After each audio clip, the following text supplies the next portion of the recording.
Ujú, sí. Hola, buenas noches. Mi nombre es Jimena Romero. Trabajo como coordinadora de educación de la Corporación Altos de Cantillana. De profesión soy administradora en ecoturismo y ya llevo más o menos 10 años trabajando con estos grupos que llamamos los microbosques en temas principalmente de educación ambiental, conservación y difusión, y también apoyando en diversas investigaciones que están asociadas a estos grupos. Eh, en esta oportunidad no van a poder verme en vivo realmente a mí, solamente escuchar la voz, porque donde vivo hay muy mala señal y era o la buena calidad de la presentación o verme a mí, y es muy interesante ver la presentación y las fotos hermosas que tengo para compartir. También respecto a las imágenes y que vamos a ver, el 99% de las imágenes de especies que hay en esta presentación son tomadas acá en Altos de Cantillana. No hay prácticamente imágenes sacadas de internet, y eso es porque hay trabajo de muchas personas que se han dedicado a través de distintas labores, desde la investigación, desde la difusión, desde sacar fotografías por hobby, a documentar estas especies. Entonces ahí también los agradecimientos a los chicos de Biodiversidad Chilena, a Felipe Cabellos, a Jorge Cubertino, a todos los que han colaborado con las fotografías que vamos a ver hoy día. Y para comenzar, voy a explicarles sobre el territorio, sobre Altos de Cantillana, que es el lugar donde se emplazan estos microbosques de los que vamos a hablar. Altos de Cantillana corresponde al sitio prioritario número 1 de la región metropolitana. Esto quiere decir que es una nominación que se da por la... Oh, perdón, se me fue la idea. Bueno, se llama sitio... Existen distintas categorías. Oh, perdón, que tengo un problema con la presentación. Sí. Ya, ahora sí. Bueno, en la Estrategia Regional de Conservación de la Biodiversidad, Altos de Cantillana se nomina como el sitio prioritario número 1 de la región metropolitana, y involucra estas, todo este sector que se ve en la pantalla, involucra el territorio de 5 comunas. Este sector llamado Altos de Cantillana corresponde a un sector montañoso de la cordillera de la costa, que presenta algunas de las alturas más importantes de la región. Y lo que nos suele suceder es que cuando se habla de Altos de Cantillana se abarca un territorio muy grande. Dentro de Altos de Cantillana existe el territorio que es el lugar del que yo les voy a hablar hoy, que es donde se han hecho las investigaciones, que es lo que aparece marcado con rojo como la Reserva Natural Altos de Cantillana. Y dentro de la Reserva Altos de Cantillana hay dos santuarios de la naturaleza que son denominaciones de conservación oficial. ¿Por qué Altos de Cantillana es tan importante? Bueno, una es porque es uno de los sitios mejor conservados de Chile Central, que es una zona considerada como un hotspot de la biodiversidad. Y este hotspot de la biodiversidad quiere decir que es un lugar que presenta gran diversidad, alto endemismo, pero también tiene muchas especies amenazadas. Si vemos aquí las imágenes de las derechas, la primera imagen que hay es la avellanita bustillosis, una especie endémica que durante mucho tiempo se pensó que estaba solamente acá en Cantillana, se había pensado extinta, luego apareció acá, y a través de distintas personas fuimos ampliando los registros, y ahora hay algunos registros en la región de Valparaíso y también en la sexta región. Acá abajo tenemos de la avellanita el lagarto gruñidor de Cantillana, o también no es que esté solamente dentro de la reserva, sino que está en varios sectores del sitio prioritario, ¿cierto? También en la sexta región, en el Cerro Poqui, y una de las especies más emblemáticas que hay, que es el roble de Santiago, el Nothofagus macrocarpa. Acá entonces tenemos claro entonces que estamos en un sitio prioritario que es muy grande, que abarca 5 comunas, pero que dentro de este territorio está la Reserva Natural Altos de Cantillana, que es administrada por la Corporación Altos de Cantillana, que el logo es el lagarto gruñidor, y que administra 12.000 hectáreas que corresponden a lo que vemos en el mapa.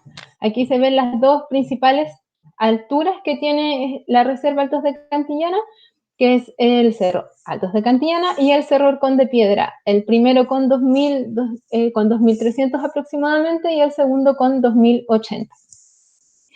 Y este territorio es muy interesante porque tiene una gran diversidad de ambientes que van desde la parte baja con los bosques y los matorrales esclerófilos y llega a las partes altas con los bosques de robles de Santiago, ¿cierto? Que mencionamos anteriormente, el Nothofagus macrocarpa, y también con los matorrales subandinos.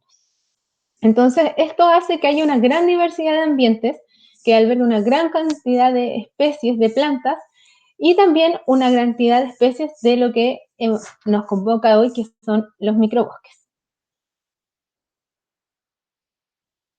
Entonces, ¿qué son exactamente los microbosques? Microbosques o los bosques en miniatura corresponden a una metáfora, es una forma de llamar a un grupo muy diverso de especies que no están conectadas entre sí biológicamente, pero que coinciden todas ellas que conforman un micropaisaje. Esta metáfora nació principalmente, o se crea aproximadamente en el año 2000 en el Parque Etnobotánico Mora, y desde ahí, en el fondo, ha viajado a distintas partes y se ha ido tomando protagonismo en muchos territorios que han apostado también por observar no solamente los grandes bosques, sino las especies más pequeñas, ¿cierto? Aquí vemos, por ejemplo, una publicación del Parque Etnobotánico Mora, para quienes quieran averiguar más. En el caso del Parque Etnobotánico Mora, ellos trabajaban principalmente con dos grupos dentro de su metáfora, que son las briófitas, donde están los musgos, y también los líquenes, que es lo que se sale aquí ampliado con la lupita. Y también dejo aquí un link para quienes quieran aprender un poco más. Hay un video muy bonito que habla sobre la observación de este micropaisaje que se llama Un viaje invisible y que lo pueden encontrar de forma gratuita en YouTube. Entonces, los microbosques no es un nombre técnico ni biológico, sino que es una metáfora. Bueno, otra forma de agrupar este micropaisaje es un término que fue ampliamente utilizado por los naturalistas desde más o menos el siglo XVIII, que son las plantas criptógamas. Cripto quiere decir oculto o escondido, y gamos, los gametos, o sea, como las plantas que tenían los gametos escondidos, que eran principalmente las plantas que no tenían, o lo que ellos consideraban plantas que no tenían flores o frutos. Entonces, en esta denominación, en un inicio, entraron los helechos, los musgos, las hepáticas, los hongos, ¿cierto? Todos estos grupos que no cabían dentro de las plantas más comunes. Y respecto a eso, también aquí, estas son las imágenes de una guía que también está descargable, una guía básica que habla sobre las criptógamas y que para quienes quieran saber un poco más sobre este grupo o sobre los microbosques pueden ingresar al link que está ahí. Y bueno, entonces, ¿cómo surge esta idea de los microbosques en Altos de Cantillana? Era más o menos el año 2009 y yo me encontraba colaborando en el Museo de Historia Natural y me tocó compartir oficina en ese tiempo con Jorge Cubertino, que es la persona que vemos acá, en la imagen con el microscopio, y yo veía que él veía unas cosas verdes, como unas cositas verdes, no tenía mucha idea, yo asumía que eran musgos y que estaban siempre revisando esas especies. Así que le empecé a decir, oye, ¿sabes qué? Mi familia es de ahí del sector de Aculeo y he visto muchas de estas, hay unas iguales a las que tú estás viendo, ¿por qué quieres que te traiga? Y me dijo, ya, tráeme para mirar. Y empecé a llevar algunas cosas, algunas muestras, me enseñó a colectar desde ahí, desde la oficina, empecé a llevar unas muestras y empecé a decir, oye, hay cosas muy interesantes, y empezamos en el fondo a ir mirando las cosas que habían en este territorio y dijimos, oye, ¿sabes qué? Realmente hay cosas muy especiales acá, debería hacerse algo y deberíamos investigar. Así que desde el 2009 se empezó a ver en el fondo este microuniverso, ahí también nos empezamos a interiorizar de lo que estaba haciendo el Parque Omora, empezamos en el fondo también a contactar a personas que trabajaban con otros grupos, no solamente con briófitas, sino que también con hongos, con líquenes, y finalmente, en 2012, a través de la corporación Aculufus, adjudica un fondo de protección ambiental que nos permite hacer una primera línea de base sobre las especies que había en el lugar y también muchas actividades de difusión. Las imágenes que hay a la derecha de la diapositiva es el trabajo que realizamos, por ejemplo, aquí con las escuelas de Rangui de Pintué, con estudiantes de ecoturismo de la Universidad Andrés Bello, en ferias de difusión y distintas cosas. Y este proyecto fue muy bonito también porque fue muy colaborativo. Trabajamos con la profesora Iris Pereira de la Universidad de Talca, que nos ayudó con la identificación de líquenes. Bueno, Jorge Cubertino nos ayudó con la identificación de las briófitas y él también fue el apoyo técnico de este proyecto. Juliana Furchi de la Fundación Fungi, que nos ayudó con la identificación de hongos. Y también recibimos ayuda ahí de Ricardo Rossi, que en el fondo una de las personas que ha desarrollado todo el tema de los bosques en miniatura en el Parque Omora y nos fue ayudando a entender un poco cómo trabajar lo que ellos hacían allá, pero en este territorio que es Chile Central y el bosque mediterráneo. Y algunos de los resultados más interesantes que tuvimos con ese proyecto y que fue nuestro primer acercamiento fue la publicación de la guía de los microbosques de Altos de Cantillana, que tiene algunas de las especies que podemos encontrar acá y también está descargable en la página web de la Corporación Altos de Cantillana, que es altosdecantillana.org. Hicimos una obra de teatro que se llama Microbosques, que se hizo en las escuelas locales y también en la reserva. Y también pudimos montar un laboratorio, por decirlo así, móvil, pero que también nos permitió trabajar desde la reserva con las muestras y de esa forma poder seguir investigando lo que teníamos acá. Y a raíz también de ese proyecto, el año 2014 se realiza la reunión anual de botánica criptogámica, donde se reunieron distintos especialistas, estudiantes y profesores para poder en el fondo como posicionar un poco más estos grupos que históricamente han sido poco valorados o son menos conocidos que las plantas que naturalmente nosotros observamos como los árboles.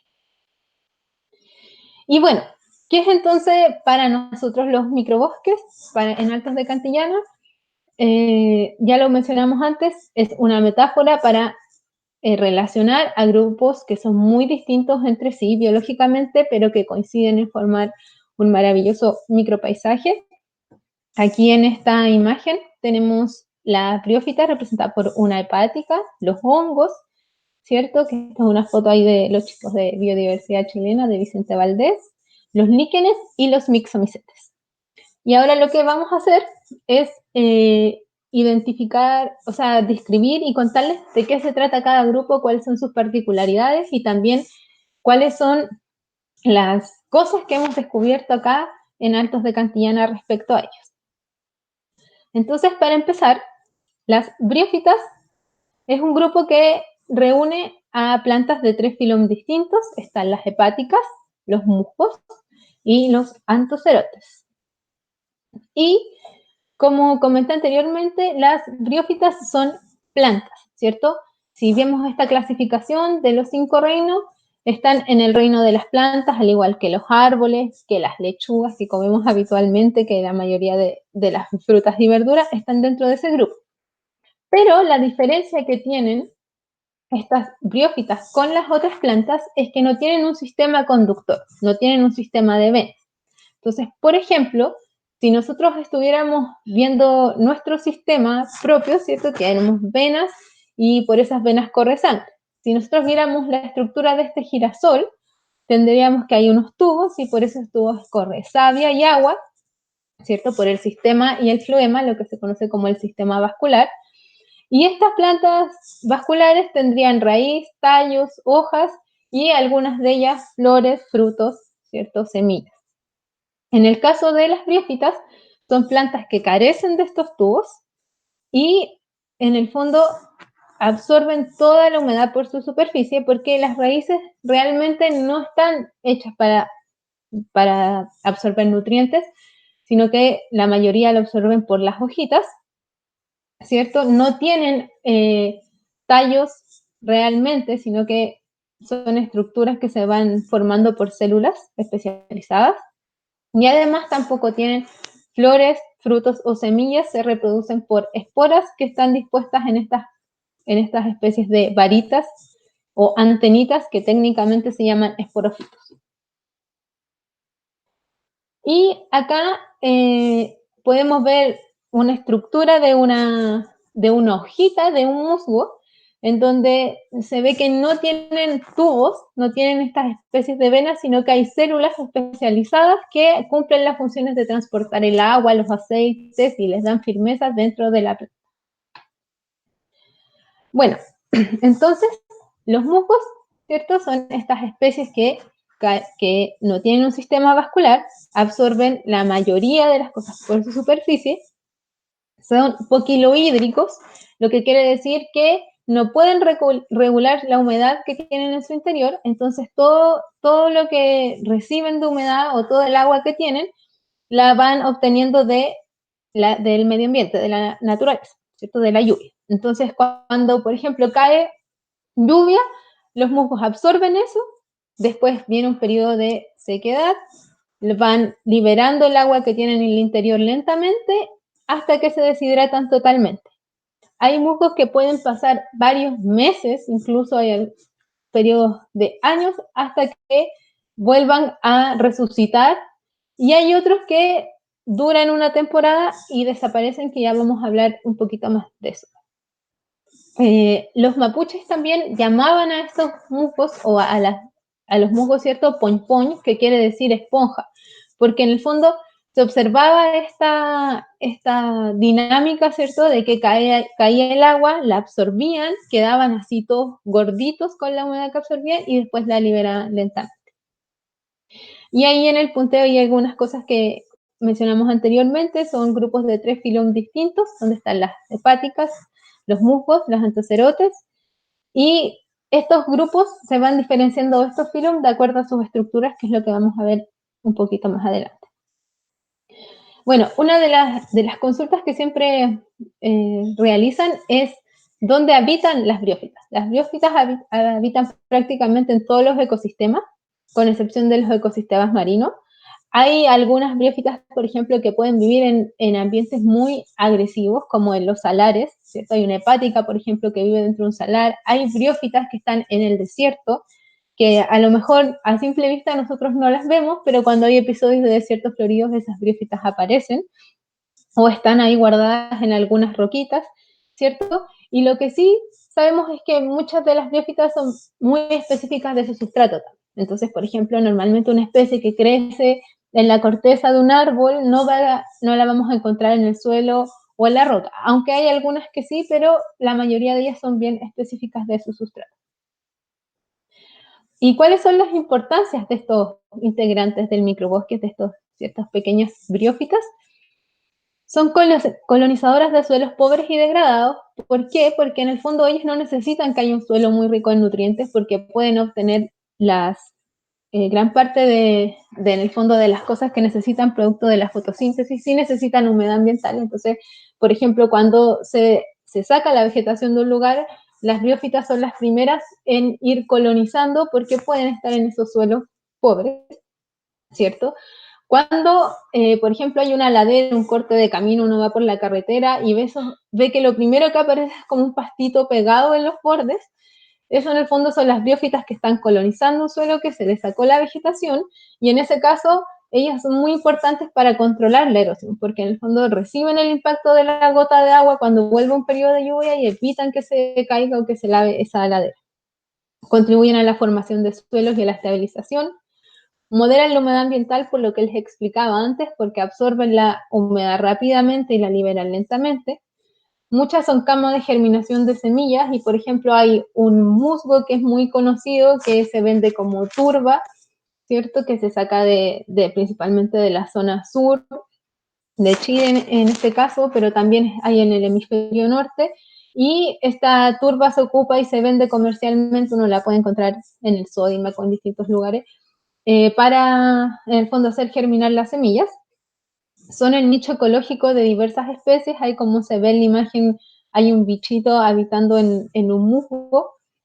Hay algunas especies que están asociadas con cianobacterias y ayudan a fijar nitrógeno. Y, por ejemplo, aquí tenemos a Jorge, que está con un nido de picaflor, que al picaflor le encanta formar sus nidos con algunas especies de musgos, específicamente Catagoniopsis verteroana es la que nosotros identificamos ahí.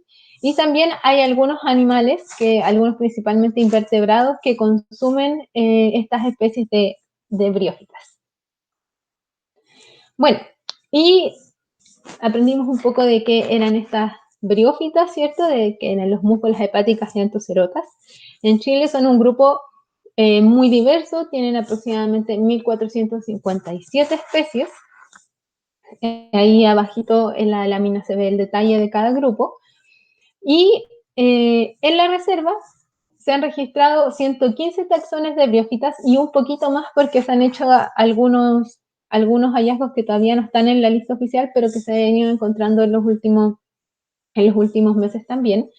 Y el responsable de hacer las líneas de bases que se han empezado a hacer de forma formal y más metódica desde el año 2017 son aquí Juan Larraín y también Pedro Drapela, que nos colaboraron con el desarrollo de unas líneas de base y que son en el fondo responsables de lo que tenemos acá. ¿Y qué es lo que encontramos en estas líneas de base? Se encontraron, 115 taxones, hay 4 nuevos registros para Chile, o sea, 4 especies que no se sabía que estaban y están aquí. Se encontró un taxón que estaba por primera vez reportado para Chile continental, y que lo había sido encontrado en Juan Fernández, Isla de Pascua, y al hacer la línea de base acá en Cantillana en el 2017 se tuvieron 42 nuevos registros para la región metropolitana. Entonces eso habla un poco de la gran diversidad que tenemos en este territorio, pero también deja en evidencia que falta aún mucho esfuerzo de muestreo, o sea, no se había hecho una línea de base formal desde en el fondo la parte baja hasta la parte alta de la reserva hasta el 2017 metódicamente hablando. Entonces, en el fondo sabemos que tenemos un tesoro invaluable, pero también tenemos mucho todavía que investigar en Chile central en general.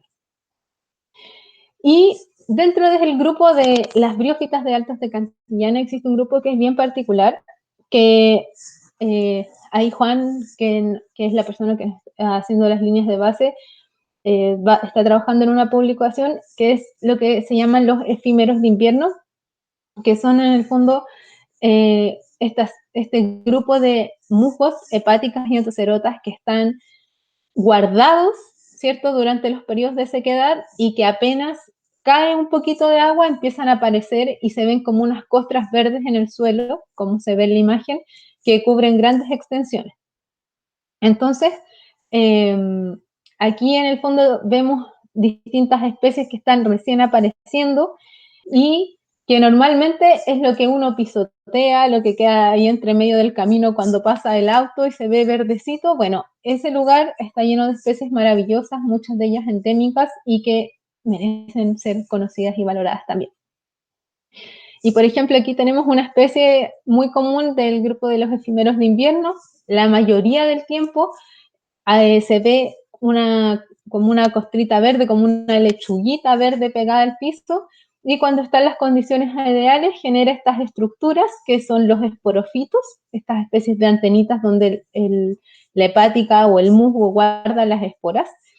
Y en esta imagen se ve muy grande, pero si vemos la imagen que sigue, el tamaño de estas especies es muy pequeñito, por eso también es súper complicado su estudio y ha hecho que no hayan sido tan valoradas como otras especies, y por eso también es que la metáfora de los microbosques ayuda mucho, porque en el fondo nos permite valorar estos grupos que normalmente no se ven, pero que están ahí y que muchos son endémicos y muy importantes para mantener el equilibrio del ecosistema, ¿cierto? Entonces, para partir, diferenciando los grupos de las briófitas, están las hepáticas, que ya las hemos mencionado, se estima que son el grupo más parecido al ancestro de todas las plantas. Se les llama hepáticas porque hace muchos años, hace unos 2 siglos atrás más o menos, existió una corriente que se llamaba Signatura Rerum y que decía que la forma que tenían las cosas era para lo que servía. Entonces, por ejemplo, hay muchas hepáticas que tienen una forma de hígado y como tenían esa forma de hígado se les llamó comúnmente hepáticas y también se consumían para poder curar afecciones a este órgano del cuerpo. También son plantas pequeñas, como pudimos ver en la imagen anterior, que pueden cubrir grandes extensiones y presentan dos formas de crecimiento, que pueden ser talosas o foliosas. Talosas, vamos a verla en la diapositiva siguiente, son como una costra, y foliosas tienen hojitas. En la reserva se han encontrado 26 especies de hepáticas. Y aquí en el diagrama podemos ver a la izquierda las hepáticas foliosas, que se ven como una verdadera cadenita pequeña. Esta especie de acá es muy pequeñita, uno solamente la logra ver cuando se acerca con la lupa. Y a la derecha tenemos una hepática talosa. En general, en Chile central, las hepáticas talosas son más abundantes que las foliosas. Por ejemplo, en el sur abundan las hepáticas foliosas. Nosotros acá en la reserva tenemos muy poquitas especies de este grupo, y metafóricamente hablando también, para trabajar en educación, nosotros le llamamos cadenitas de duende, para que los niños en el fondo las vayan mirando y las puedan identificar, o cadenitas de hadas. De esa forma podemos transmitir sobre estos grupos a los más pequeños. Y estas hepáticas tienen distintas estructuras. Están las estructuras de reproducción sexual, que es lo que conocimos o lo que hablamos anteriormente como el esporofito, que se ven todas estas variedades de estructuras, ¿cierto? Aquí están recién saliendo unos esporofitos de Cryptomitrum tenerum. Aquí tenemos las Asterelas chilensis, estas dos fotos. Ahí está inmadura todavía, las pelotitas están verdes, y la de abajo ya está más madura y se ven las pelotitas oscuras, y ahí ya empieza a liberar las esporas. Acá tenemos otra especie que es Marcantia polymorpha. Aquí tenemos, esta tiene la particularidad que tiene esporofitos hembra y esporofitos macho. Entonces se puede ver aquí los esporofitos de color amarillo, ¿cierto? Que los esporangios, perdón, de color amarillo, que están en el paragüita, como se les dice informalmente, hembra, y aquí está en el fondo los paragüitas macho. Y aquí también vemos otra especie, una clevia, tan recién saliendo. Aquí tiene la particularidad que la cápsula del esporofito está dividido en tres, y que después este esporofito crece y madura, pues, ¿cierto? Se pone en negrito y después de ese color café. Y eso también es muy importante porque estas especies van cambiando mucho en un periodo corto de tiempo. Entonces, por ejemplo, nosotros podemos ir en una semana, y a las 2 semanas vamos a tener que desapareció el talo y que puede estar solamente el esporofito, y eso va a depender también de las condiciones ambientales. Hay algunas que pueden sus esporófitos durar mucho tiempo, y hay otras que son muy efímeros y van a durar menos tiempo según las condiciones ambientales. Y aquí tenemos las estructuras de reproducción asexual. Eso quiere decir que es como que estas plantitas se clonan, ¿cierto? Entonces tenemos por ejemplo, esta especie que se llama Lunularia cruciata. Lunularia viene de luna porque los conceptáculos tienen forma de media luna, y aquí adentro tiene estas cositas como unos huevitos que se llaman propágulos, por los que ella se puede clonar. Y aquí se ve en la imagen de arriba a la derecha, ¿cierto? El conceptáculo con forma de media luna y el esporófito de la reproducción sexual. Este tiene las dos estructuras al mismo tiempo. Perdón, ahí pasó. Y en la imagen de abajo se ve Marcantia polymorpha, que es otra hepática talosa, y que también tiene estas estructuras de reproducción asexual que se llaman conceptáculos, ¿cierto? Y tiene los propágulos ahí. No todas las hepáticas talosas tienen estas estructuras en el fondo de reproducción asexual, pero se las muestro porque estas dos especies son muy abundantes, y sobre todo la lunularia en la zona central, y puede ser que a lo mejor alguno de ustedes las vea y puedan reconocer esa estructura que es muy común. Ahí tenemos una foto de Marcantia polymorpha. Aquí no está muy buena la foto, pero se muestran los esporófitos hembra que están aquí y los esporófitos machos, que son más aplanaditos. Acá tenemos una especie de rixia que también es muy común, es muy abundante en estas costras de suelo que se forman de los efímeros de invierno. Y aquí vemos la forma que tienen en el fondo como de corazón, que nosotros les decimos con los niños las hepáticas corazón, para que puedan ir reconociéndola. De estas especies hay de gran diversidad, o sea, hay de varios tipos. Por ejemplo, hay algunas que es la Rixia nigrela, que tiene los bordes negros muy notorios. Está Rixia cristalina. Hay varias especies que se pueden ir reconociendo de forma más simple viéndole esas características. Esta es otra especie, Targionia hipofila, le decimos patita de vaca, ¿cierto? Tiende a estar en los cortes de camino, a diferencia de la Rixia que tiende a estar más en zonas de suelo. Y sus estructuras reproductivas, a diferencia de lo que vimos en las otras, está aquí abajo en los bordes del talo.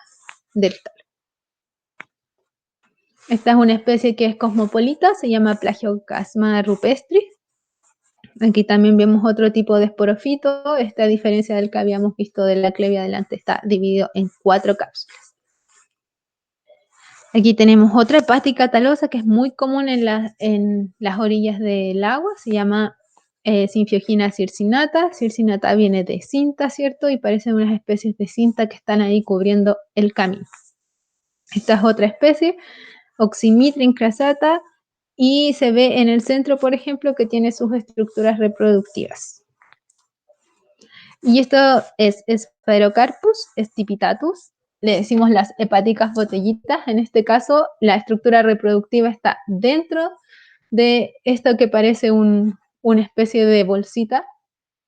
Cuando es joven, en el fondo se ve como una especie de lechuga abajo, tiene un talo como muy arrepollado, y cuando ya empiezan a formarse los esporos escritos, genera esta estructura que parece una botella.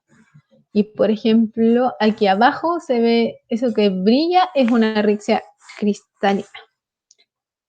La Sterella chilensis, ¿cierto? Distintos tipos de hepáticas. Y eso con las hepáticas. Bueno, los musgos se diferencian de las hepáticas principalmente porque tienen un aspecto más de plantas, ¿cierto? Generalmente tiende a ser un tallo erecto acostado que tiene varias hojitas que generalmente están dispuestas, bueno, la mayoría están dispuestas en espiral. Sus células son muy delgadas, las hojitas parecen prácticamente transparentes. Y en la reserva hemos encontrado aproximadamente 86 taxones de musgos. Los musgos son difíciles de diferenciar porque sus estructuras son muy pequeñas, pero además hay que fijarse en muchos detalles. Hay que fijarse por ejemplo, en las hojas, pero las hojas hay que ver la forma que tienen las hojas, el tamaño, ¿cierto? Cómo son los nervios. Y también hay muchas características que solamente se pueden ver en el microscopio, como para eso hay que hacerle cortes transversales, hay que ver las células. Entonces es un trabajo muy meticuloso poder hacer taxonomía de estas especies. Y aquí también se ven las estructuras de las cápsulas, que también son un carácter muy importante. Por ejemplo, tenemos que ver la forma que tiene la cápsula, cómo es aquí arriba los dientes que se llaman del peristoma, hay que ver si la caliptra, que es el sombrerito que recubre esa cápsula, cómo es, y todo eso tiene información que es necesaria para poder identificar. Y algunos musgos presentes en la reserva, está esta especie que es Bartramia stricta, y aquí se ve un pequeño animalito que es un colémbolo, que está por ahí entre medio de las hojas. Aquí tenemos otra especie, Syntrichia flagellaris, Grimia. Por ejemplo, esta Grimia, una de las características es que la cápsula tiene surcos, entonces si nosotros estamos en el campo y queremos mirar con la lupa, queremos observar estos microbosques, hay que irse fijando en todos esos detalles. Esta es una especie, la Costesia macrocarpia, muy emblemática porque es la especie que tenemos en la reserva que está en categoría de conservación, es una especie que es endémica, única en su género y que está reconocida como en peligro de extinción porque Cuando se realizó este análisis, se conocían muy pocas poblaciones de esta especie y se pensaba que estaba muy acotada a un lugar, pero en realidad nos hemos ido dando cuenta que su distribución es mucho más amplia de lo que se pensaba. Originalmente estaba solamente restringida a las regiones de Valparaíso y la región metropolitana, pero ahora hay registros hasta en la tercera región, en estos episodios de desierto florido, en donde cae agua y vuelven a revivir estos efímeros, ¿cierto? Estas plantas que dejan sus estructuras de resistencia abajo, aparece en el fondo esta Costesia macrocarpa junto con otras de las que hemos visto antes. Entonces ahí hay un artículo que pone en duda si realmente debería estar en peligro de extinción o no, pero en cualquiera de los casos es muy importante considerarla porque es una forma de poder tomar medidas de conservación cuando se hace algún tipo de proyecto en un lugar y que nos pueda dar algún parámetro o alguna directriz de protección para un territorio en donde se pueda encontrar esta especie. Aquí vemos otra especie que nosotros llamamos el musgo plumita, Physidens berteri, que yo les comentaba que la mayoría, bueno, todos los musgos en realidad tienen esta disposición principalmente en espiral, pero las hojas están prácticamente opuestas y por eso se tiene esta apariencia de plumita. Aquí otra especie que es endémica de la zona central, Catagoniopsis berteroana. Y aquí les quiero mostrar otra especie que es muy importante, que la encontró Juan Larraín en una de las líneas de base que se realizó en la parte alta. Racomytrium lamprocarpum es una especie de musgo que no se encontraba desde 1927 en la zona central. Solamente había una colecta y todos los otros registros que habían eran en la zona sur, más o menos desde la región del Biobío. Entonces, a raíz de eso se pensó que probablemente o no estaba o quizás había sido un registro que había sido errado, pero no habían otros, en el fondo, antecedentes de esta especie. Y en el fondo, cuando se hizo esta línea de base, se encontró acá en Cantillana, lo que fue muy importante, porque quizás sí estaba en el cajón del Maipo, pero debido a todos los cambios que ha sufrido el ecosistema en el fondo, es posible que la locación tipo donde fue encontrada ya no exista. Por lo tanto, Cantillana puede ser un reservorio de esta especie en la zona central y no sabemos si es que está en otro lugar. Algo similar ocurre con esta otra especie. La foto no es muy buena porque cada vez que la hemos encontrado pensamos que no es, pero después que es revisada en el laboratorio, sí es. Y es la especie de Rhodobium chilensis, una especie que también es única en su género y que fue recolectada también hace casi 100 años en la zona central y tampoco se había tenido registro hasta ahora, que la única población conocida de esta especie viva la tenemos aquí en Altos de Cantillana. La foto es sacada con el celular, así que por eso se ve así, pero en realidad esperamos ahora que tenemos las poblaciones identificadas poder ir haciéndole algún seguimiento y ver cómo va evolucionando esta especie. Y el otro grupo son los antocerotes, que en el fondo son muy parecidos a las hepáticas talosas, tienen esta parte como se ve en el diagrama de la izquierda, son de color verde oscuro o aspecto similar a las algas, crecen generalmente en rosetas, pero a veces es difícil distinguir esta roseta porque están creciendo entre medio de muchos otros musgos y hepáticas, entonces a veces en la zona sur es muy fácil ver esta forma de crecimiento, pero acá en la zona centro cuesta un poquito más. Y sus esporofitos son unas especies de cuernos, ¿cierto? Que es ahí donde guardan las esporas. En inglés son llamadas hornworts, que quiere decir como cuerno o planta de cuerno, ¿cierto? Y si nosotros tuviéramos un microscopio, podríamos ver que en su talo habitan estas colonias de Noxtoc, que son una cianobacteria, ¿cierto? Que son fijadoras de nitrógeno y que es lo que conversábamos delante, que también es uno de los roles ecológicos que cumplen algunas de las especies de briófitas que son fijadoras de nitrógeno atmosférico. Y en la reserva se han encontrado 5 especies de antocerotes. Y eso también es muy interesante porque no hasta hace mucho se pensaba que en Chile habían 14 especies solamente.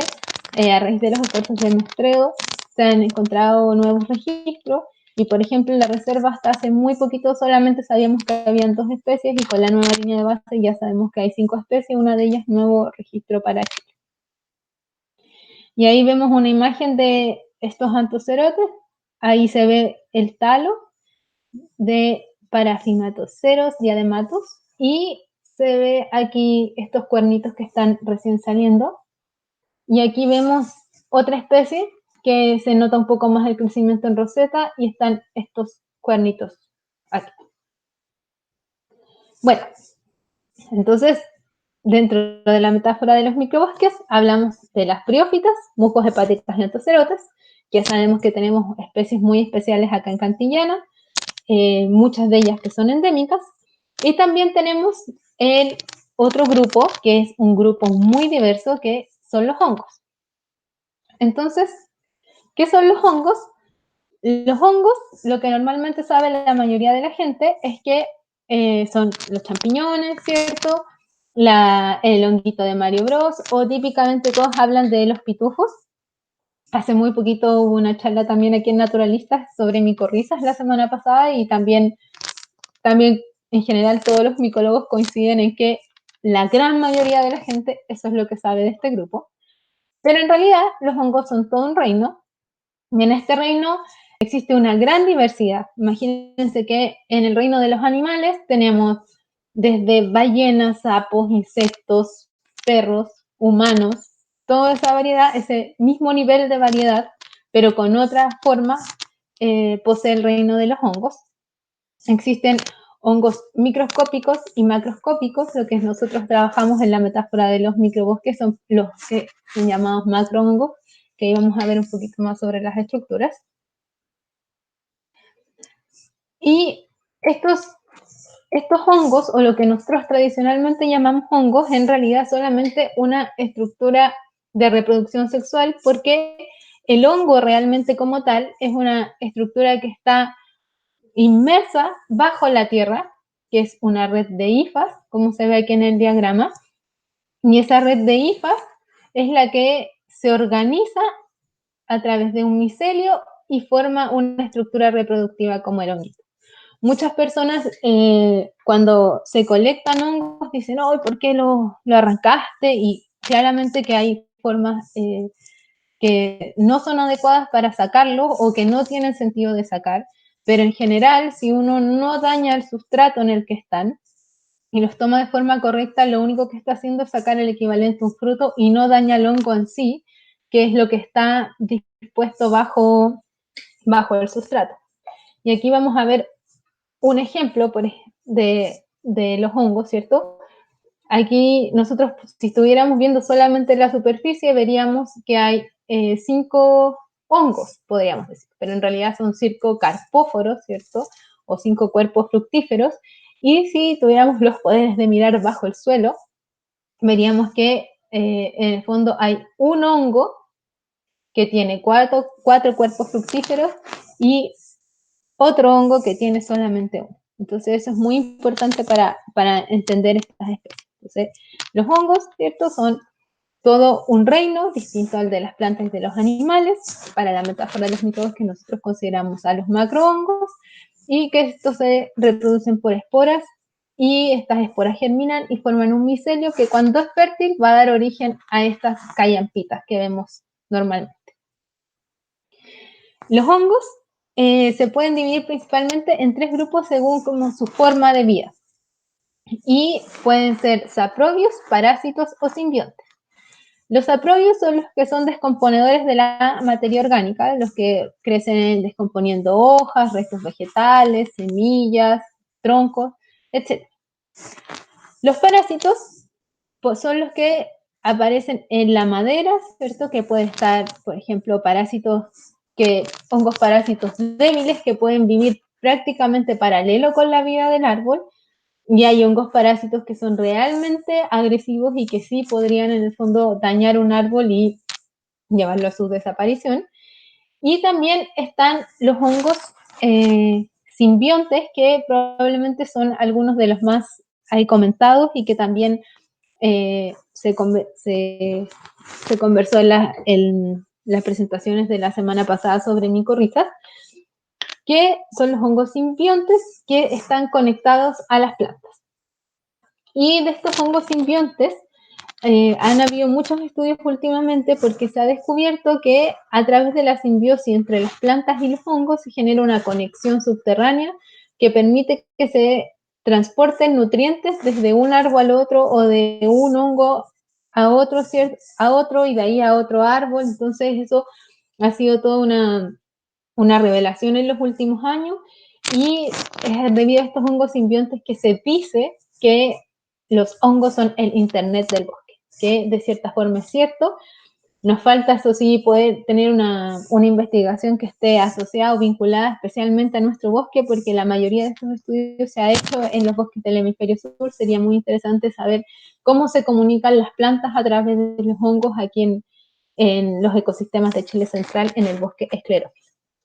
Bueno, entonces los hongos son todo un reino, ¿cierto? Tenemos estos tres tipos: saprobios, parásitos o simbiontes. Y también otra característica que los diferencia de las plantas y de los animales es cómo obtienen su alimento. Por ejemplo, las plantas hacen fotosíntesis, los animales, como nosotros, se alimentan por ingestión y los hongos se alimentan por absorción. Y a través de estas hifas, ¿cierto? Estos pelitos subterráneos que son el hongo en sí, se secretan enzimas, esas enzimas caen sobre el sustrato, lo dividen en pequeñas partículas que se llaman manómeros y son absorbidos de nuevo por la superficie. Y como comenté anteriormente, lo que nosotros estamos involucrando en esta metáfora son los macrohongos, en donde están dos grandes grupos que son los ascomicetes y los basilomicetes. Esto lo pongo más que nada para que tengamos nociones de los conceptos, pero técnicamente esto uno lo diferencia en el microscopio, porque los ascomicetes tienen guardadas sus esporas en estos paquetitos alargados donde típicamente hay 8 esporas, y los basidiomicetes tienen las esporas guardadas en estos paquetitos en donde típicamente hay 4 esporas. Siempre hay algunas excepciones, pero en general la regla es así. Y los ascomicetes, en este grupo está la mayoría de los hongos que tienen estas estructuras de disco o de copita, como vemos en la imagen. Y en los basidiomicetes hay una gran diversidad de formas, pero es muy característica la forma de los hongos de pie y sombrero. Y no sé ahí qué sucedió con la imagen, se desconfiguró, pero lo que nosotros vemos acá, o que se logra ver, es que, por ejemplo, para identificar un hongo o un basidiomicete, uno tiene que fijarse también en una gran cantidad de cosas. Entonces, muchas personas, y que nos ha pasado mucho, por ejemplo, cuando se hacen las actividades guiadas acá con niños o con turistas, que preguntan, oye, ¿este hongo se puede comer? ¿Es venenoso? ¿En qué me fijo? O existen ciertos mitos como que todos los hongos blancos son comestibles. Bueno, para poder identificar una especie, así como para las briófitas era muy meticuloso el trabajo en laboratorio, en el microscopio, para los hongos exactamente igual, y hay que fijarse en una gran cantidad de parámetros. Entonces, si yo tengo una callampita típica, por ejemplo, me tengo que fijar en cómo es el sombrero de este hongo, ¿cierto? Cómo es la textura, cómo es la forma, cómo llegan las lamelas, que son estas rayitas que están por abajo en donde guardan las esporas, cómo es el tallo o el pie en realidad, porque pues no tienen tallo, ¿cierto?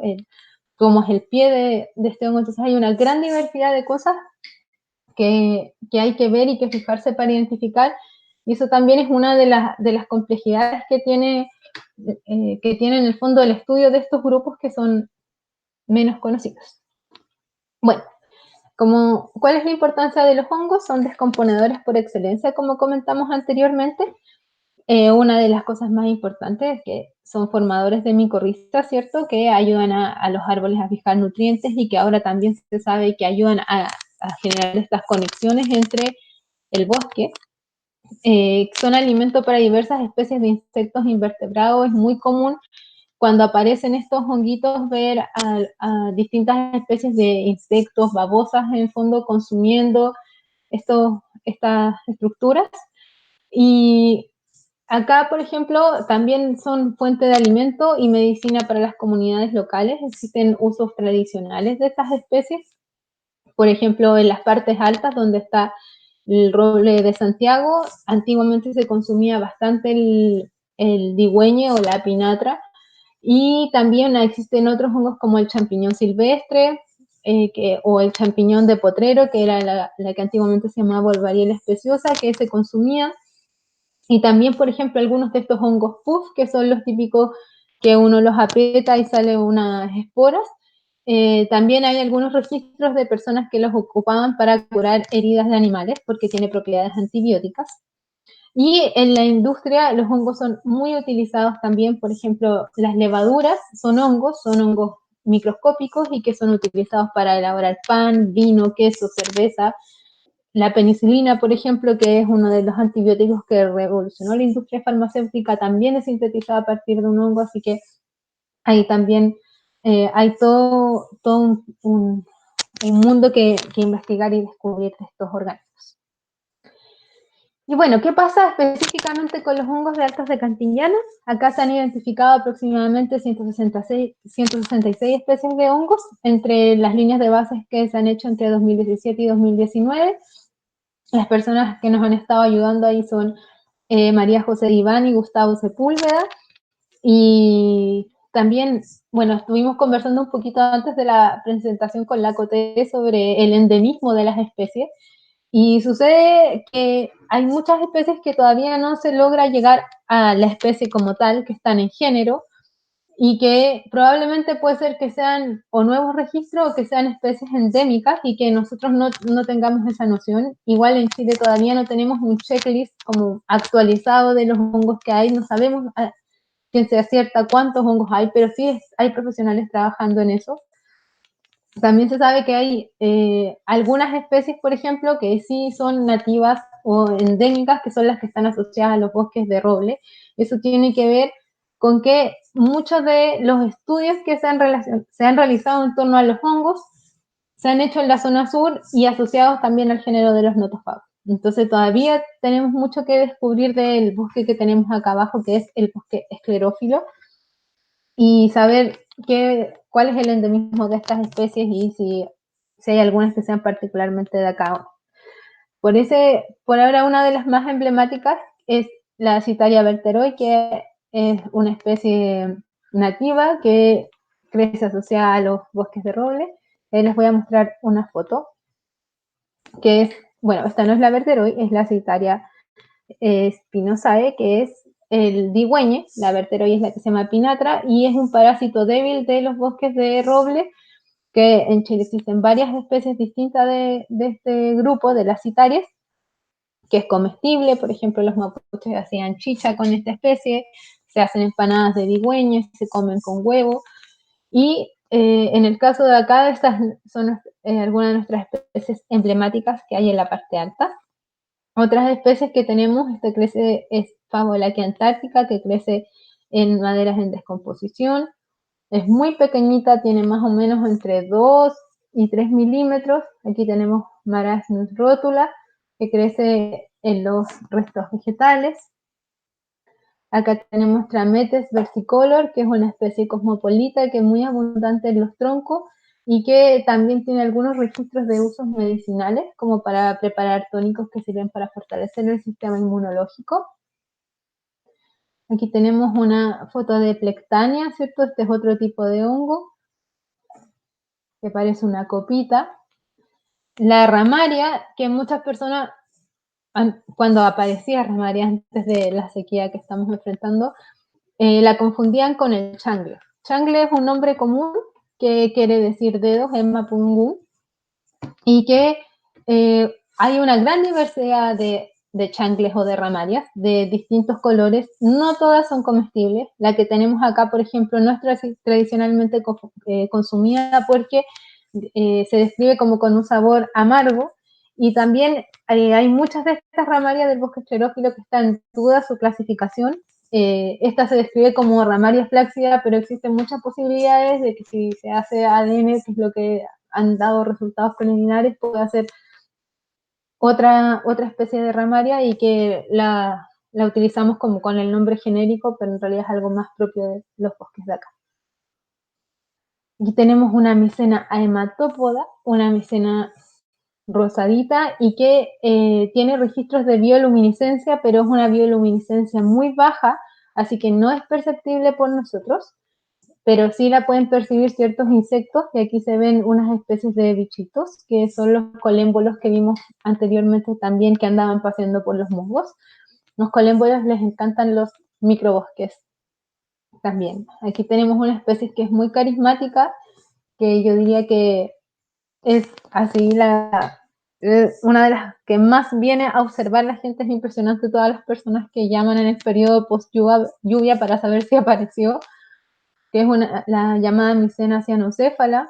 El tamaño puede variar entre los 3 y los 7 centímetros, dependiendo de cuánta humedad tenga y de la exposición a la luz. Ahí hay variaciones de cuánto crece el cuerpo fructífero. Y ciano quiere decir azul, y céfala, cabeza, ¿cierto? La micena de cabeza azul.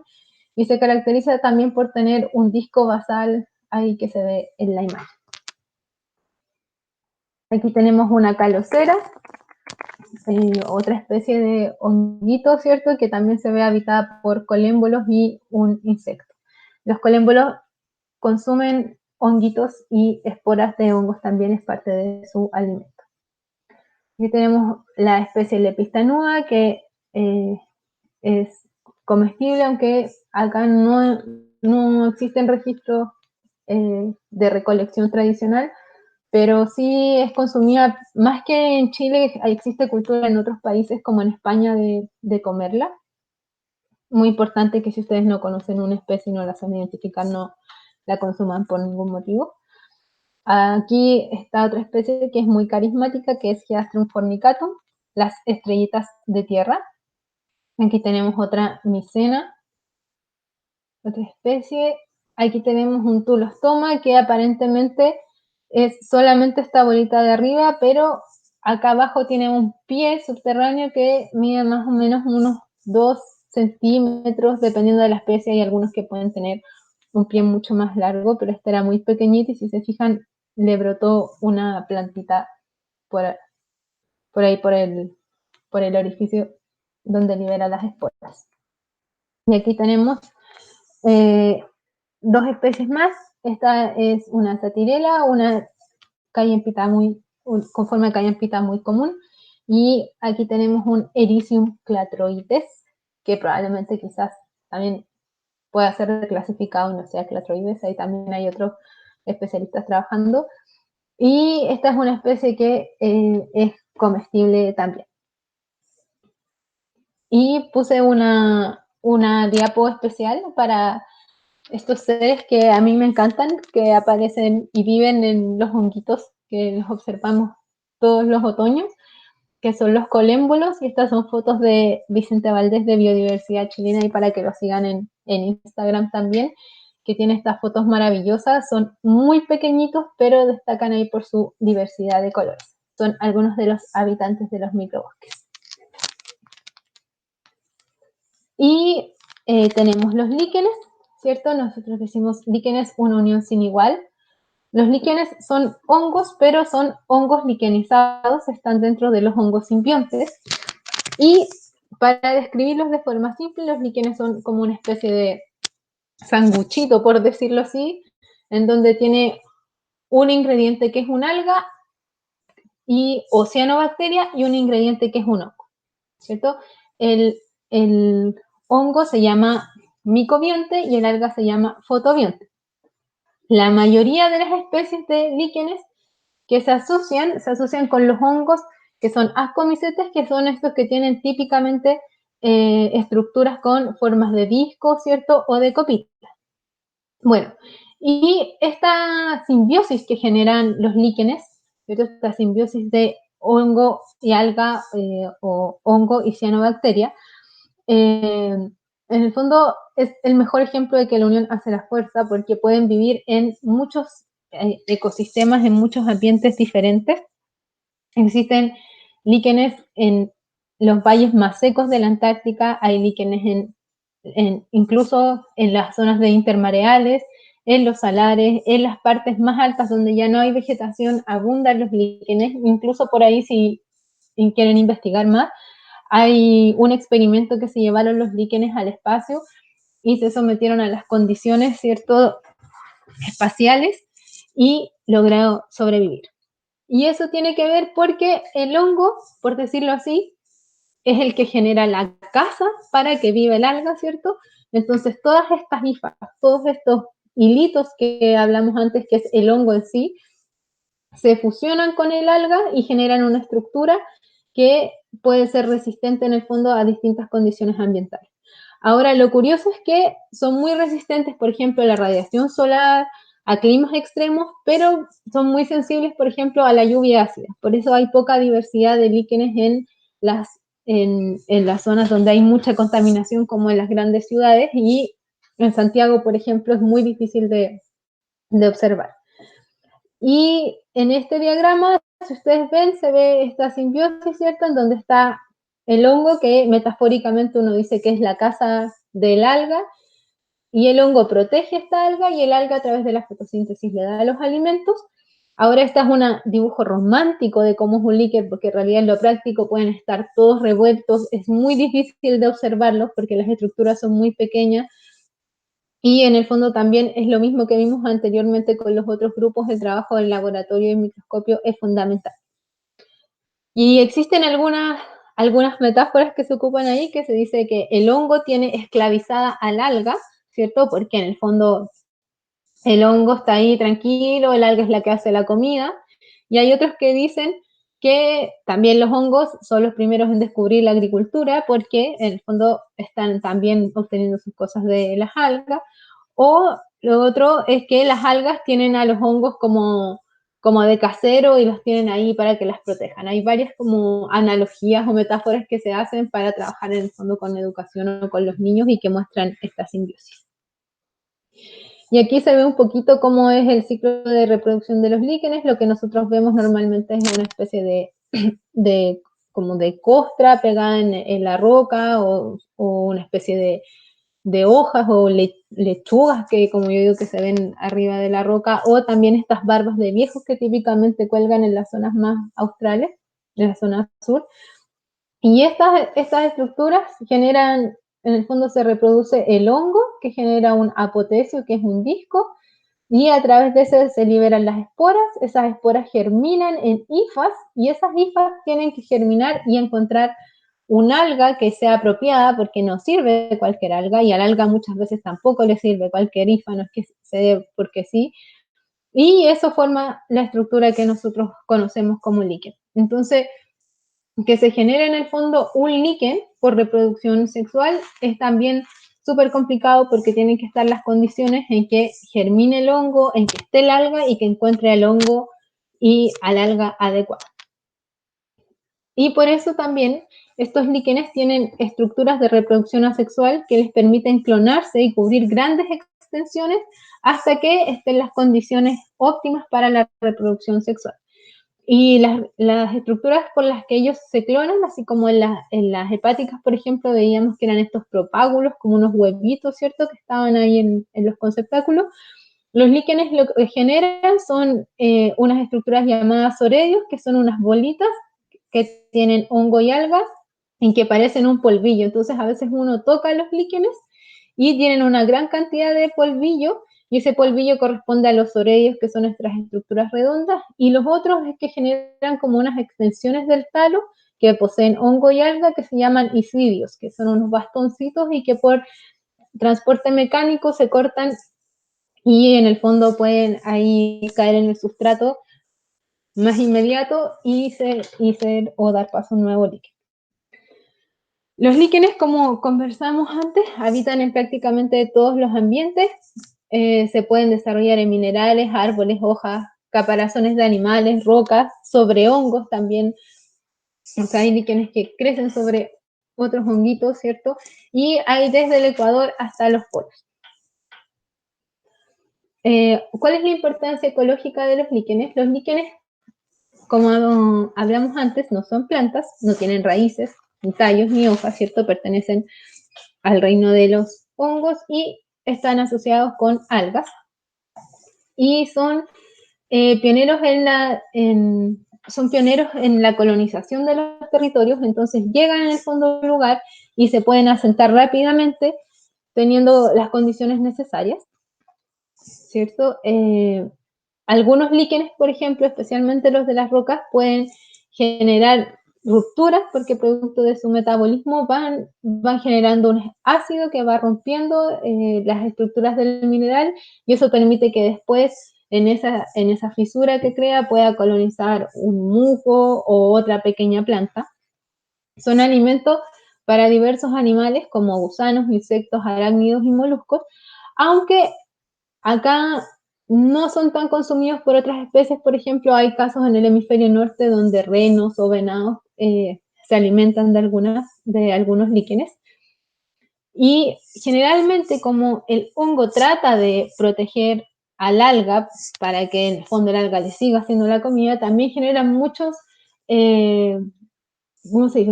Muchas sustancias que protegen en el fondo o que alejan insectos. Entonces también se dice que hay varios líquenes que tienen propiedades insecticidas y que se trabaja en el fondo la química para hacer biocompuestos y de esa forma en el fondo generar que se repelan algunos animalitos. Entonces no todos los líquenes son consumidos por pequeños insectos o invertebrados porque tienen esta particularidad.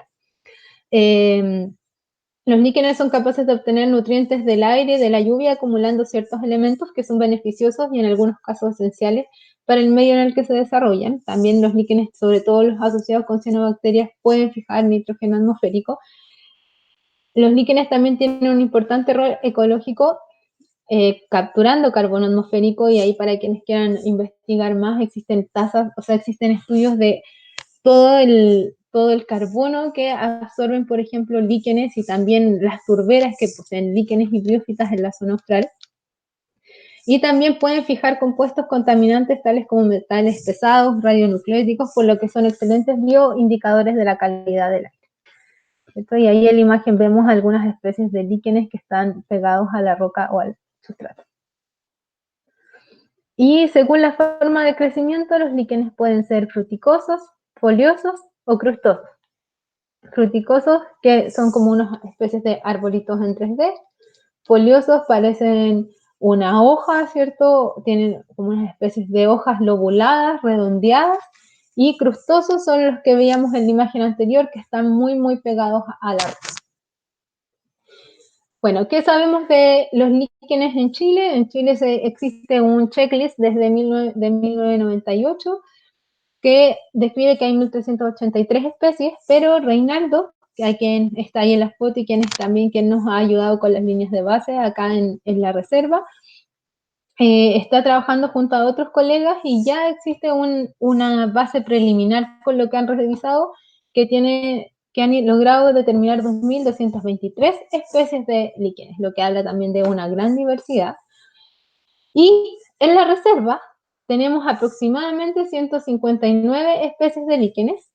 De estos, 126 fueron identificados con su especie y existen otros 33 restantes que están solamente con género y que es posible que si se hacen estudios más profundos sobre estas especies podemos llegar a que son especies nuevas o que son propias también de este ecosistema del bosque esclerófilo, del bosque de Chile mediterráneo, que es lo mismo que conversábamos con los otros grupos, que todavía falta mucho saber cuál es el endemismo y tener checklist de este lugar. Hay muchos estudios de microbosques o de hongos o de líquenes en la zona sur, pero falta todavía poder profundizar en la zona central de Chile.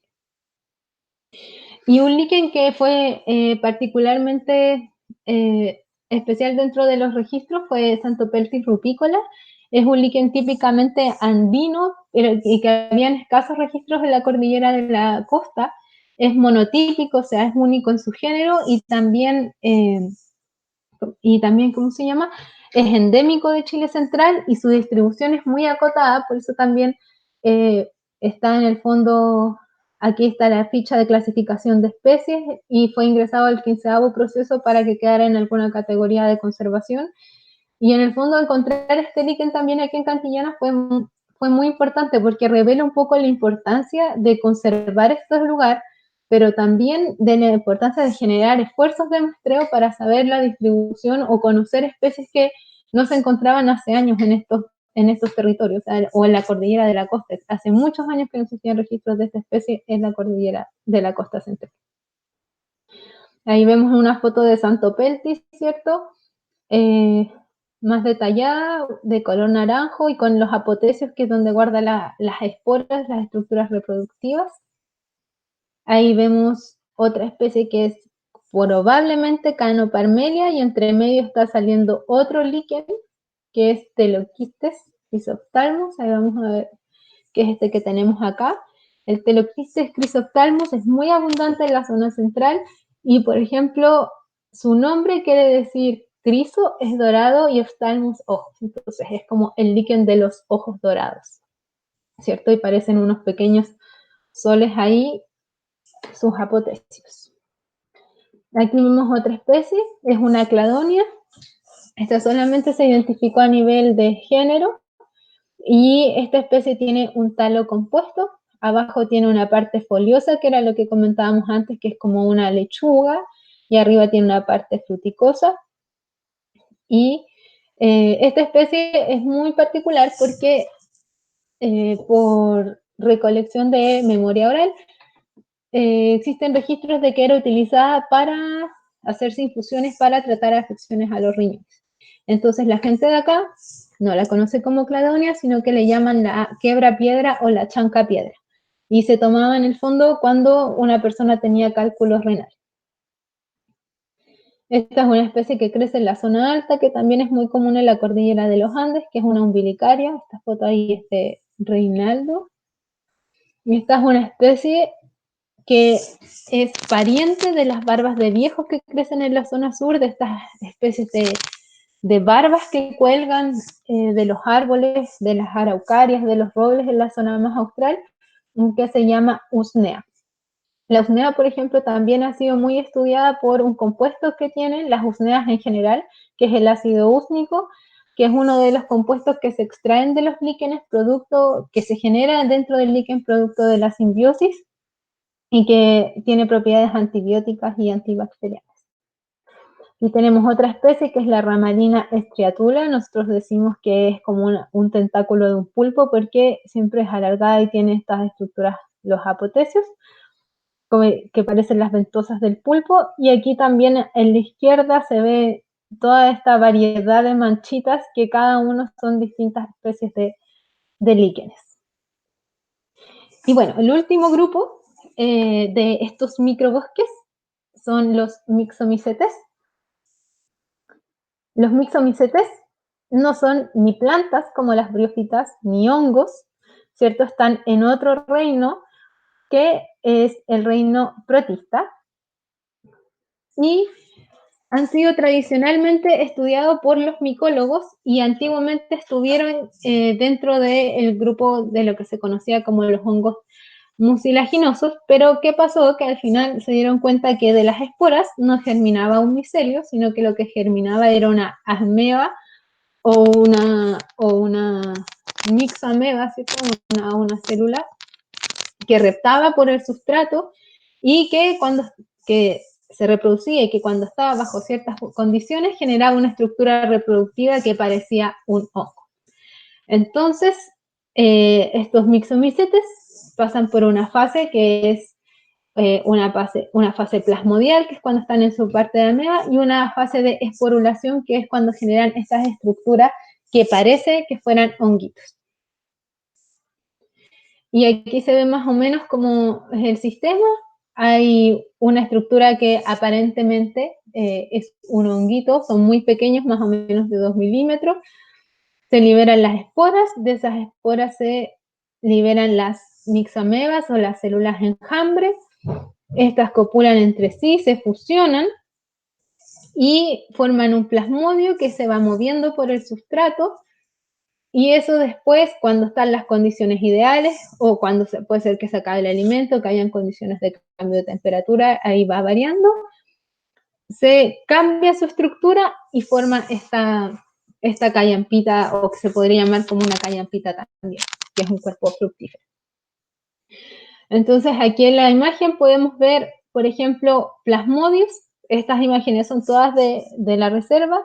El plasmodio ha sido llamado como caca de duende o moco de duende porque era una especie de cosa babosa, como muy flúor, que se podía asociar a esto que era más mágico. Y se ven en el fondo como en estas dos imágenes de la izquierda, de color naranjo. Y aquí vemos algunos cuerpos fructíferos que se empezaron a formar y que generalmente cuando están jóvenes tienen estos colores muy fuertes, naranjo, que va variando a café, negro, y después cuando madura libera las esporas. Y acá tenemos esta otra imagen de un mixo inmaduro. Aquí tenemos la imagen de un plasmodio que aparecieron de una grieta de color amarillo y después maduró y se ve como estas especies de callampitas muy pequeñitas de color café que en el fondo tienen ese color porque ya liberó las esporas. Entonces esta es la misma grieta con diferencia más o menos de 5 días. Se tomó esta foto inmaduro y aquí está maduro ya liberando sus esporas. ¿Dónde habitan estos mixomicetes? ¿Dónde los podremos encontrar? Habitan en lugares húmedos, en restos orgánicos como hojas, madera, humus, y el plasmodio puede crecer mientras exista alimento disponible o hasta que estén las condiciones ideales. Aquí se ve, por ejemplo, unos mixos sobre una hoja de litre y vemos una moneda de 100 pesos de las antiguas que está sobre la hoja y se puede ver lo pequeñito que son estas estructuras, pero lo llamativa también que son para observar. Bueno, ¿y qué pasa con los mixomicetes de Altos de Cantillana? Se estima que en el mundo hay alrededor de 1000 especies de mixomicetes. En Cantillana hemos identificado aproximadamente 40 especies, ahí con la ayuda de Gustavo Sepúlveda, que también está trabajando en las líneas de base de hongos. Esperamos a finales de este año se pueda publicar una guía de los mixomicetes de Cantillana, que ojalá esté disponible. Y aquí está un profesor que es el profesor Carlos Lago, que tiene una página web que se llama mixotropic.org, que tiene mucha información sobre los mixomicetes del neotrópico y pueden conocer muchas de las especies que tenemos acá en Chile y también en Latinoamérica y en otras partes del mundo. Y aquí van algunas fotos de mixomicetes, ¿cierto? Ahí tenemos un estemonitis, y acá aparentemente un triquial creciendo entre medio de los musgos, una ceratomyxa que parece realmente un paisaje marino como una anémona. Acá tenemos otro mixomicete que está creciendo sobre las espinas de los quiscos que crecen acá en la zona central.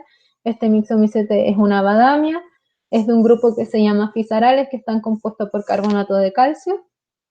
Acá tenemos un mixomicete inmaduro, ¿cierto? Acá en la base se ve como un plasmodio, y ese plasmodio en el fondo está dando origen a esta estructura, que por ejemplo si le cayera agua se deshacería. Entonces generalmente uno ve la mayor diversidad de mixomicetes días después de la lluvia, cuando hay temperaturas adecuadas.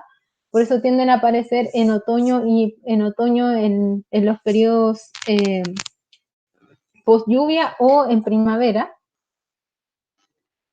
Y aquí vemos el mismo mixomicete que estábamos observando en la foto anterior, pero aquí se ve maduro. Aquí vemos otro muy bonito que es uno de mis favoritos, que se llama Physarum viride. También es un physaral hecho de carbonato de calcio la estructura y presenta este color verdoso. Aquí hay una arciria, que es otro grupo de mixomicetes. Tenemos otra arciria, ¿cierto? Que tienen estas copitas en la base y arriba aparecen un pompón. Imagínense aquí que esto es una hoja, así que el tamaño de esto es realmente pequeño, tiene aproximadamente 2 milímetros. Aquí vemos otro estemonital.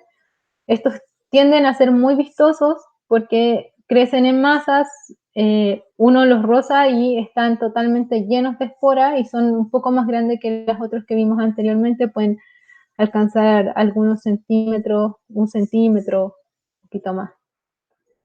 Esta es una especie muy bonita. Aquí no está el autor de la foto, pero también son de los chicos de Biodiversidad Chilena. Es una una diaquea, que la fotografiamos para el libro que estamos haciendo ahí con Gustavo. Y aquí tenemos otra foto que es de Antonia Conejo, también de biodiversidad chilena, que es un didimium, también tiene una estructura de calcio y se ven muy bonitas estas gotas sobre ¿cómo se llama? Sobre la estructura de este Myxomycetes. Y otra especie muy bonita que también encontramos por acá es esta Lamproderma, esta es muy pequeñita, también tiene un par de milímetros. Bueno, ya para ir cerrando, algunas reflexiones son los grupos que conforman la metáfora de los microbosques son fundamentales para el equilibrio del ecosistema. La metáfora de los microbosques nos permite valorar estos organismos que históricamente han sido menos estudiados que las plantas o que los animales. Es muy necesario que se aumenten los esfuerzos de muestreo para profundizar en estos estudios, saber si hay especies que están en peligro, saber con mayor certeza sus distribuciones, saber los endemismos. Y si bien en los últimos años han aumentado las personas que se interesan en estos grupos, todavía sigue siendo muy necesario que se aumenten los esfuerzos de muestreo y que más personas se dediquen a esto para poder conocer con profundidad a los seres o a los grupos que incluyen los microbosques. Nosotros también hemos ocupado mucho esta metáfora para trabajar con temas de educación y con turismo, pero en ambos casos tiene que ser bien planificado. Hemos tenido buenas y malas experiencias, por ejemplo, nos ha pasado que, claro, uno quiere mostrar algo y a veces para ir a mostrarlo pasa a llevar a estos pequeños seres y eso genera en el fondo un daño negativo, entonces hay que planificar las actividades. Y también nos pasó, por ejemplo, con los grupos de fotógrafos que cumplen un rol muy fundamental en difundir la biodiversidad, pero que también cuando se hace de forma inadecuada pueden causar daño. Entonces, por querer sacar una foto muy bonita, de repente se destroza el hábitat, se corta una rama y terminamos como dañando el espacio de estas especies.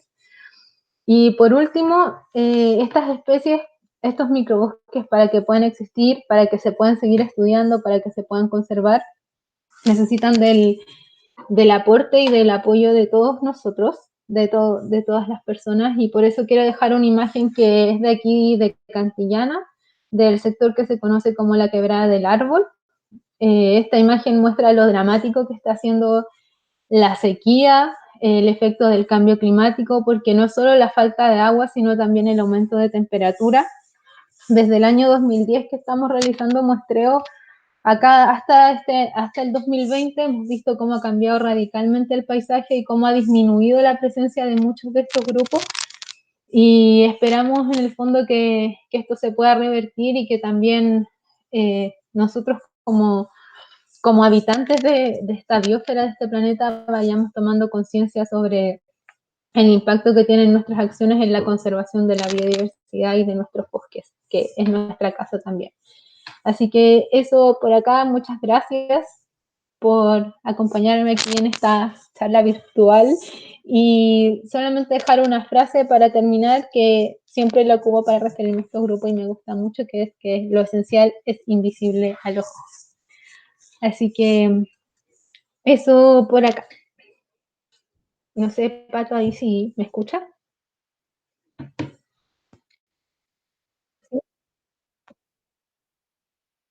Ya, estoy en búsqueda de las preguntas.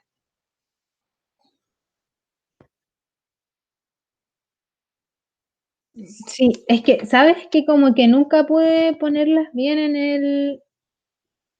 ¿Cómo las puedo ver si es que nunca pude abrir la transmisión en vivo al principio? Como que no me dejaba. ¿Sí?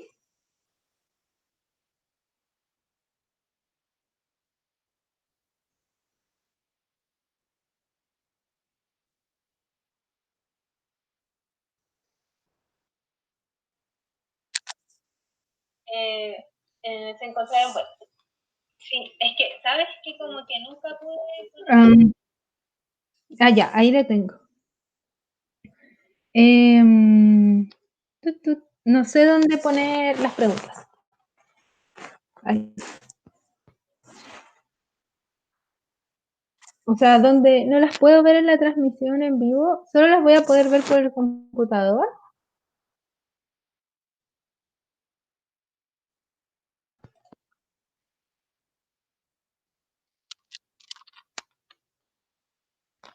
Ah, ya, ahí aparecen algunos.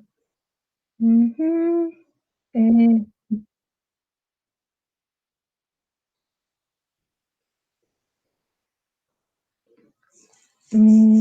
ya, voy viendo algunas preguntas.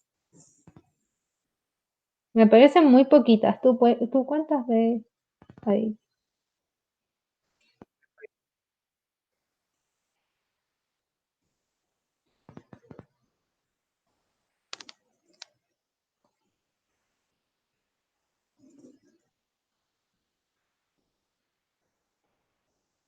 Ahí está.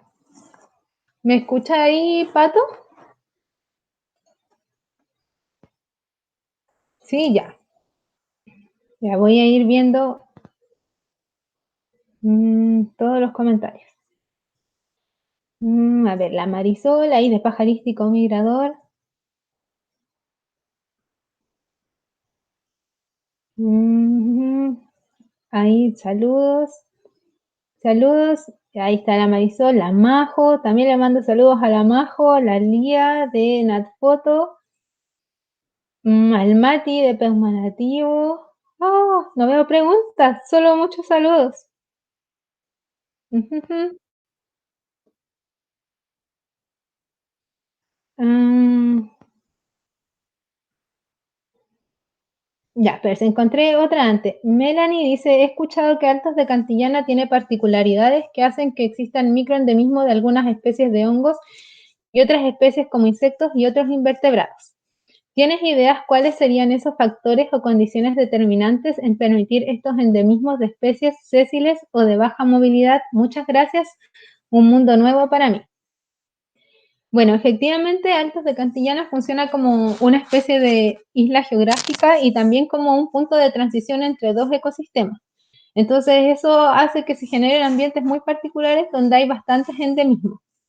Ahora, lo que nosotros y lo que comentaba con varios grupos, que están poco estudiados los endemismos, por ejemplo, de hongos o de Myxomycetes. Muchas de las especies que nosotros eh, o que se han logrado identificar son cosmopolitas o las compartimos con la zona sur y no hemos encontrado alguna particularmente de acá.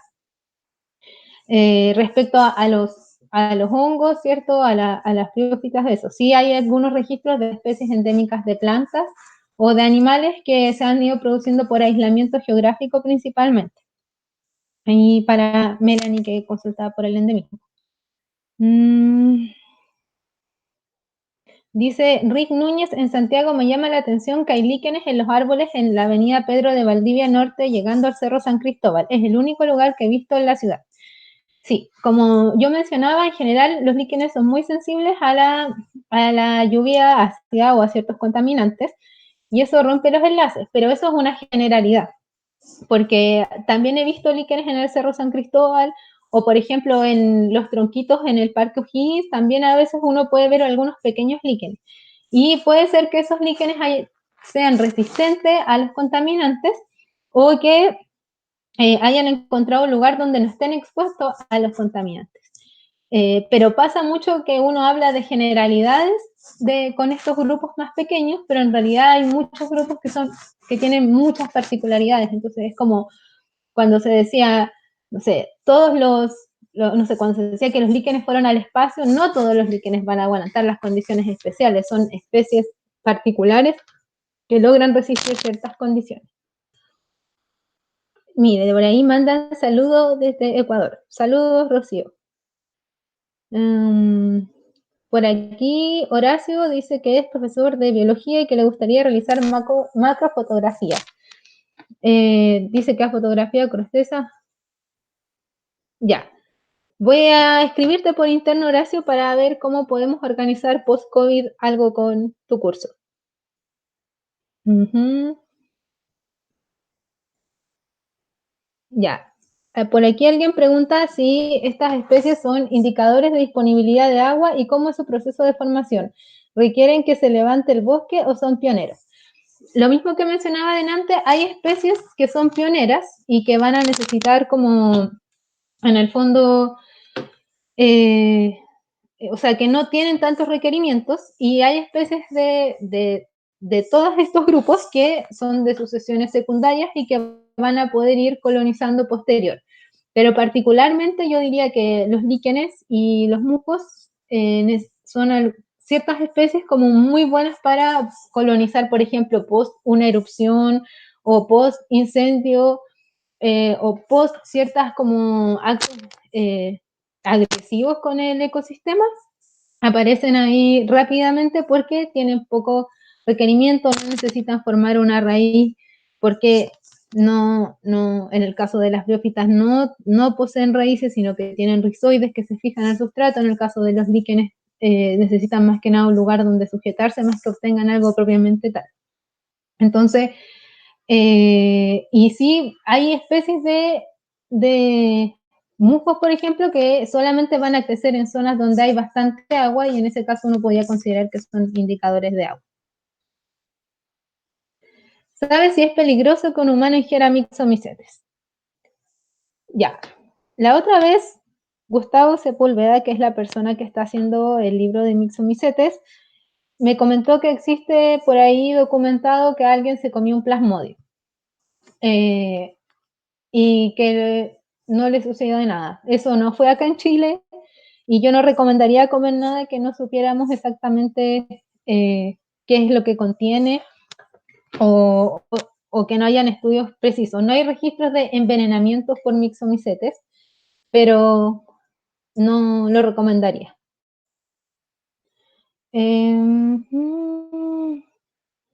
Y ahora se pregunta si Costesia macrocarpa es endémica. Es endémica.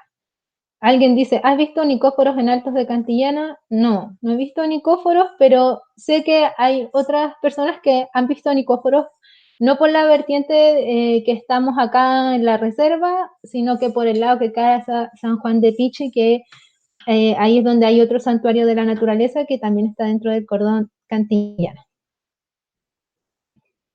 María José, ahora entiendo la idea del microbosque. Maravilloso. Por ahí alguien subió una estrella de tierra del Cerro Poqui. Fantástico. Qué bonito los azules. Uh-huh. Uh-huh, uh-huh.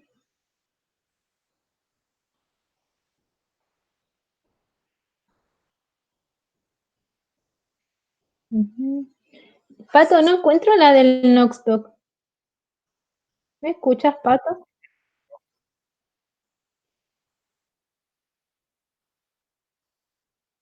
Uh-huh.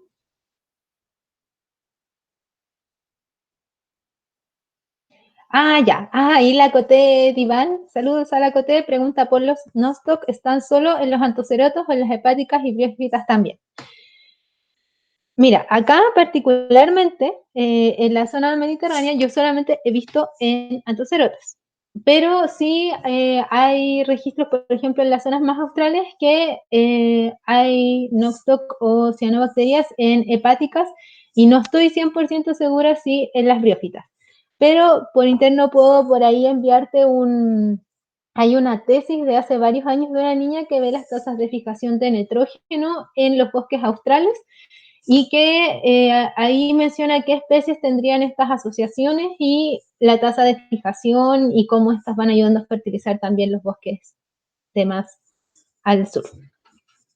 Bueno, creo que ahí terminé con las preguntas, así que eso por acá. Les mando saludos a todos y muchas gracias, y ahí cualquier cosa o cualquier duda me pueden contactar al correo de educación de la reserva, que es educación@altosdecantillana.org, si tienen alguna duda o si quieren recibir material sobre estos grupos. Así que eso, muchas gracias y buenas noches.